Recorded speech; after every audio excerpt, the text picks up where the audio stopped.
전격적으로 취소됐던 북미 정상회담이 하루 만에 다시 열릴 가능성이 제기됐습니다.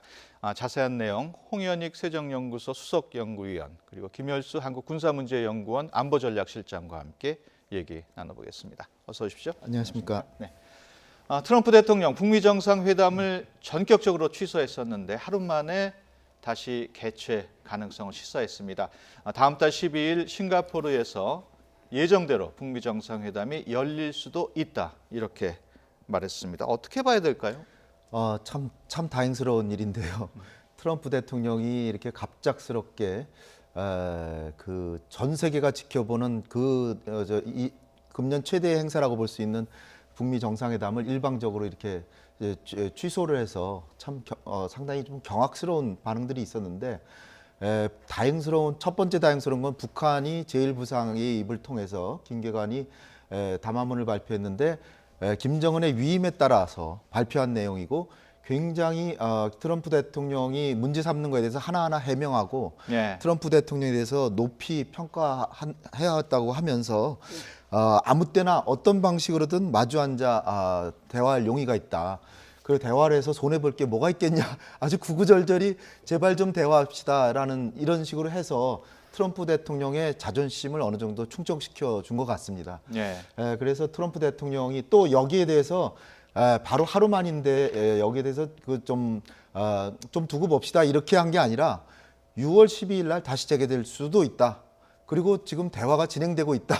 이렇게 얘기했기 때문에 마치 찻잔 속의 태풍이라고 하나요? 그런 것처럼 굉장히 큰 뉴스지만 의외로 빨리 진화가 되는 이런 모습이고 그리고 이제 더 좋은 뉴스라고 보는 건 한 30여 명 이상 되는 백악관 실무진이 정상회담 준비를 해서 싱가포르로 곧 떠난다. 그 얘기는 어저께 있었던 일이 거의 아무 일도 아닌 것처럼 되는 것이 아니냐 그런 기대를 해봅니다. 정상회담 취소를 하겠다고 발언한 지 하루 만에 번복한 셈인데 그만큼 북한의 반응에 대해서 트럼프 대통령이 만족을 했다 이렇게 봐야 될까요? 예, 정확합니다. 김계관 제1부상이 반성문을 썼죠. 그 반성문도 김정은 위원장의 위임에 따라서 쓴 거니까 김정은 위원장이 반성문을 썼다고 봐야죠. 이 반성문에 대해서 트럼프 대통령이 만족을 표시했고요. 그래서 북한만 벼랑 끝 전술을 쓸 수 있는 것이 아니라 트럼프 대통령은 훨씬 더 강한 벼랑 끝 전술을 쓸 수 있다는 것을 보여줬고 이것이 통했다는 것에 대해서 대단한 만족감을 가지고 6월 12일로 다시 원상복귀했다라고 봅니다. 트럼프 대통령은 회담 전격 취소 결정 이전에도 취소 가능성을 여러 번 언급해왔습니다.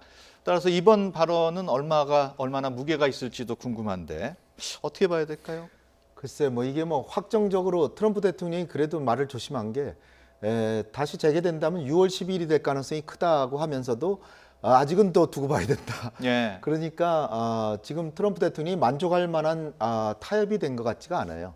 결국은 여러 가지 이유가 있습니다만은 자기가 생각하는 기대에 충족되는 아직 북한이 합의에 나와주질 않고 있기 때문에 그리고 이제 알고 보면은 실무회담에도 한번 아무 통보 없이 안 나오고 해서 이런 내막들이 있었더라고요. 그런데 이제 어쨌든 지금 날짜가 이제 얼마 안 남았어요. 20일도 안 남았으니까요.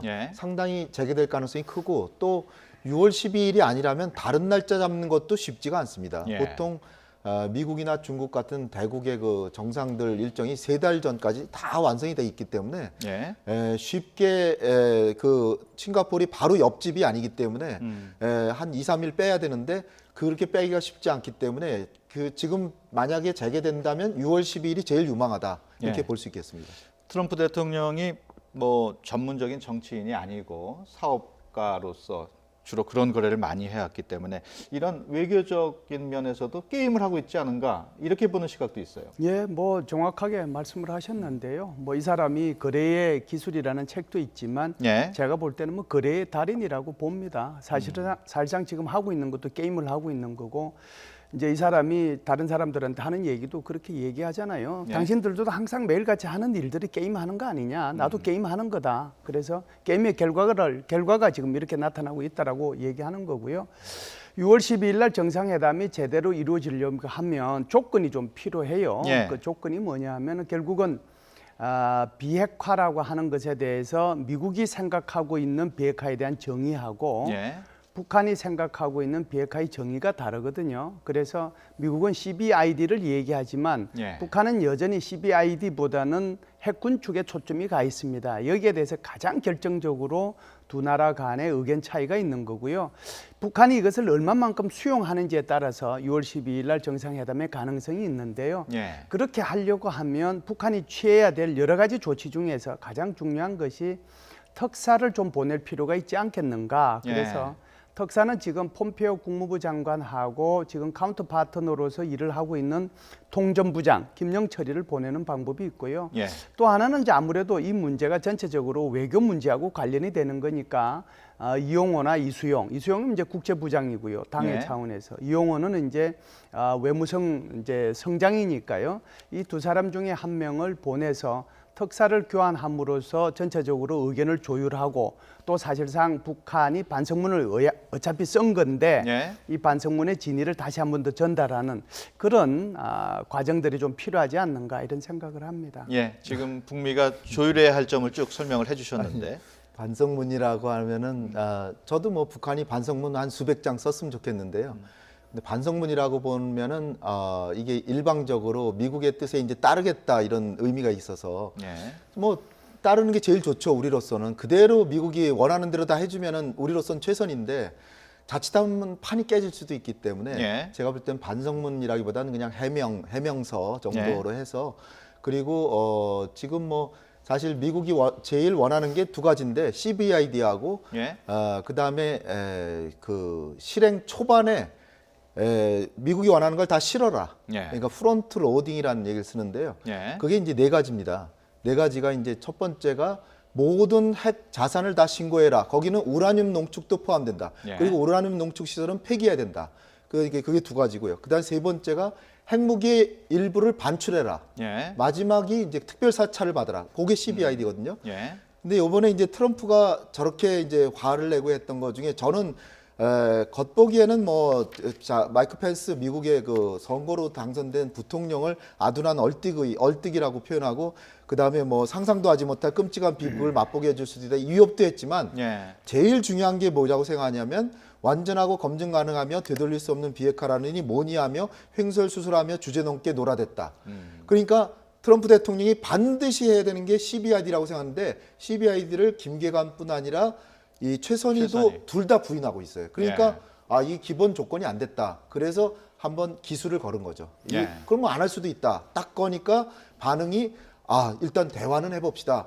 아직 그 CBID를 받아들이겠다는 얘기를 한 거는 아니지만 다시 협상하면은 상당 부분 수용할 용의를 표시했기 때문에 그렇다면 다시 해보자. 지금 그 수준에 와 있는 게 아닌가 봅니다. 제가 조금 보태면요. 예. 이렇게 생각을 해요. 5월 16일 날 김계관이가 일종의 미국에 대한 경고문을 개인 자격으로 어떻게 됐든지 간에 뭐 외무성 제1부상이 이름으로 발표했잖아요. 예. 저는 그걸 경고문이라고 봅니다. 그런데 5월 24일 날 다시 최선희가 두 번째 경고문을 날렸거든요. 예. 이 두 번의 경고문을 직접 받아본 트럼프 대통령이 더 이상 참지 못하겠다라고 생각했기 때문에 공개 서한을 발송을 한 거고요. 그리고 나서 채 뭐 8, 9시간도 지나지 않아서 정말 5월 16일 날 경고문을 보낸 그 당사자인 김계관 외무성의 제1부상이 다시 이제 담화문을 발표했는데 이것은 제가 반성문이라고 하는 이유가 있어요. 1945년도 이후에 좀 더 구체적으로는 1948년도 이후에 지금까지의 전체적인 이 역사 속에서 북한이 이 정도의 담화문을 발표한 것은 저는 한 번도 본 적이 없습니다. 단 한 번도 본 적이 없어요. 그렇기 때문에 제가 이것을 반성문이라고 표현했고요. 충분히 반성하고 있다라고 저는 생각합니다. 예. 일부 언론에서는 북한이 납작 엎드렸다는 표현도 썼는데 사실 일반인들은 북한이 좀 강하게 반발하지 않을까라는 예상도 있었거든요. 네, 정말 다행이고요. 사실 북한의 옛날의 행태를 보면 그렇죠. 근데 김정은은 자기는 아버지나 할아버지하고는 좀 다르다. 예. 그리고 이제 그 다른 게 금년 1월 1일부터 달라지겠다라고 이제 신년사에서 얘기를 했고 지금까지는 남북 정상회담에서 우리가 봤듯이 정말로 조금 평범한 젊은 청년 그리고 뭐 말 좀 잘하고 솔직하고 뭐 그렇게 보이는 그런 예. 젊은이라고 이제 이미지를 새로운 이미지를 내놨기 때문에 그 이미지대로 계속 이제 가고 있는 것이고요. 예. 그런 상황에서 보면은 저는 이제 늘 요번에 생각하게 된 게 김정은이 요번에 안 나타나고 있잖아요.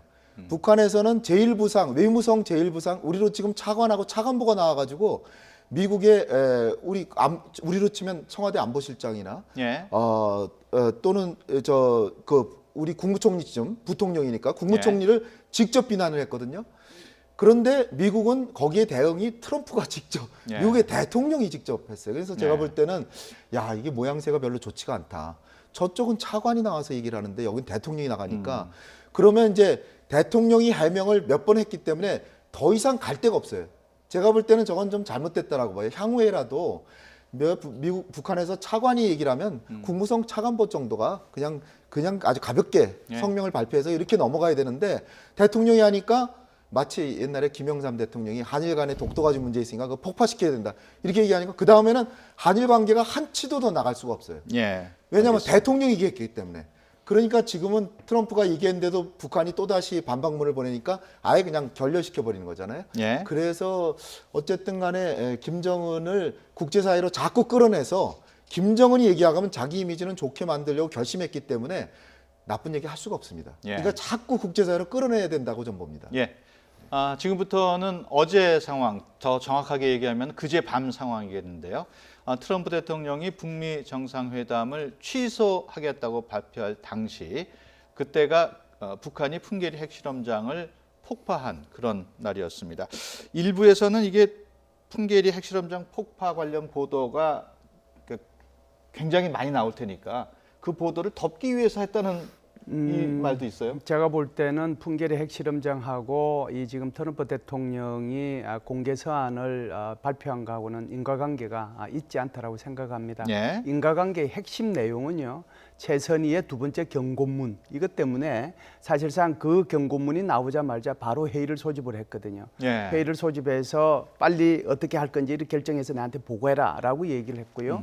볼턴 보좌관이 필요한 사람들하고 같이 켈리 이제 비서실장을 포함해가지고 관련자들 모아가지고 회의를 했고 회의 결과를 트럼프 대통령한테 보고했고 트럼프 대통령은 최 12시간도 되기 전에 예. 소위 말해서 최선희 이 외무성 제1부상이 얘기한 거 경고문 나와서 채 12시간도 되기 전에 그 부분을 가지고 직접 자기 입으로 구술한 것을 공개 서한을 통해서 발표를 했거든요. 예. 그래서 이제 우리가 보면 무슨 뭐 좀 악의적으로 얘기를 하면 북한이 요 시간대에 풍계리 핵실험장 이거 폐쇄하는 절차 거치는데 이 폐쇄하는 거 일부러 보고 나서 이거 발표한 거 아니냐. 또 지금 우리 앵커님께서 말씀하신 것처럼 그것이 오히려 전 세계의 이목을 이렇게 잡는 것을 듣기 위해서 한 거냐. 충분히 저는 음모론으로는 설명이 가능하지만 예. 그것보다는 합리적인 설명은 오히려 이 최선희 외무성 제1부상에 대한 답변의 성격이 훨씬 더 강했다 이렇게 봅니다. 예. 지금 말씀하신 것처럼 트럼프 대통령 최선희의 담화에 굉장히 불쾌하고 불만이 있었던 것으로 보입니다. 펜스 부통령을 정조준한 담화 내용이었는데요. 그 내용이 그래픽으로 준비되어 있는지 모르겠습니다. 최선희 북 외무성 부상이 얘기한 내용인데요. 지금 나가고 있습니다. 펜스 부통령이 인터뷰에서 북한이 리비아의 전철을 밟을 수 있다느니 또는 군사적 선택안이 배제되는 적이 없다느니 하면서 지금 말씀하신 대로 주제 넘게 놀아대고 있다 이런 내용도 했고요. 그다음에 리비아와 비교하는 것만 봐도 얼마나 아둔한 얼뚝이인가. 용어 선택에 사실 좀 문제가 많았어요.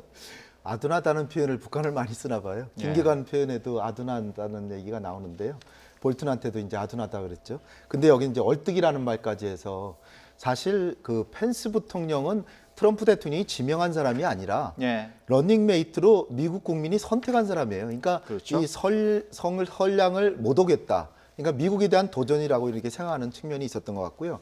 지금 화면에는 안 나오지만은 거기 그 군사적 선택안을 뭐 배제한 적이 없다고 펜스 부통령이 얘기했다는 거 그 말 바로 뒤에 나오는 게 CBID입니다. 완전하고 검증 가능하며 돌이킬 수 없는 비핵화라는 이 뭐냐 하면서 뭐 떠들어댔다 뭐 이러는데 이게 저는 오히려 핵심이다.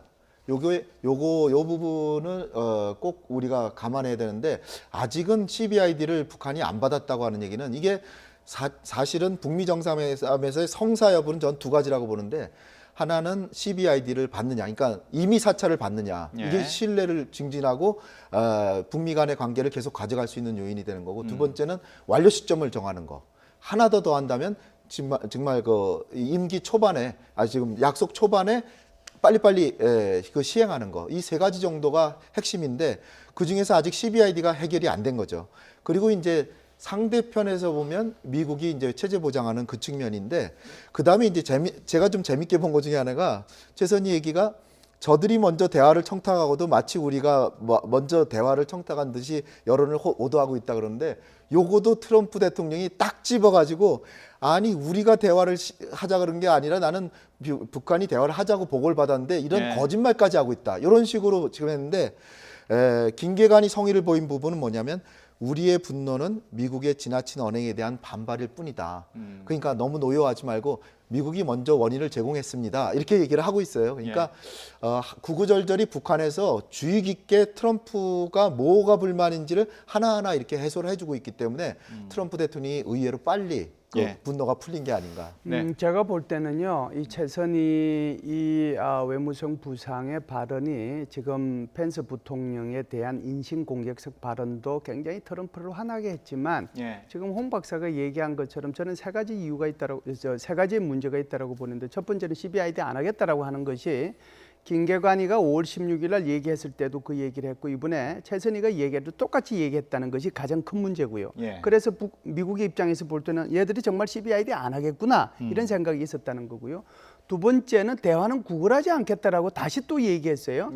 그러니까 5월 16일 날 김계관이 얘기할 때도 미국 대화는 당신한테 달려있고 우리는 대화 구걸 안 하겠다라고 했는데 똑같이 대화 뭐 이거 구걸하지 않겠다. 미국 정상회담 안 해도 좋다라고 얘기를 한 거고요.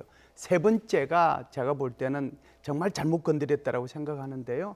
대화의 장에 나오면 우리 대화하겠고 핵 대결하면 핵으로 전쟁 한번 하겠다라고 하면 나 거기 나가겠다라고 얘기한 거거든요.